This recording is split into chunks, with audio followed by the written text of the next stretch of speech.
Здравствуйте, меня зовут Саша, мне 5 годиков.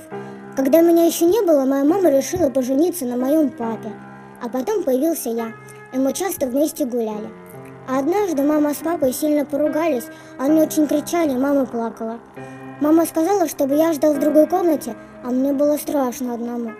А скоро она вернулась совсем грустная и даже тарелку разбила, а я маму жалел. А теперь папа только постоянно сердится и с нами больше никогда не дружит. А мама приносит еще домой большие сумки, и папа ей совсем не помогает. Папа почему-то постоянно спит, а когда просыпается, то кричит и что-то все время просит. Мне не нравится мамин телефон. Он когда звонит, мама плачет. Я не знаю почему, но это из-за папы. Однажды папа не пришел домой. Мама сказала, что он стал космонавтом и в космос улетел. Там папа здоровается с пришельцами и ходит пешком по Луне.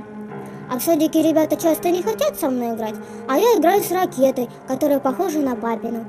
Он на ней летает в космос, а там папа усердно трудится. А его еще не бывает дома, потому что он должен быть здоровым и много тренироваться.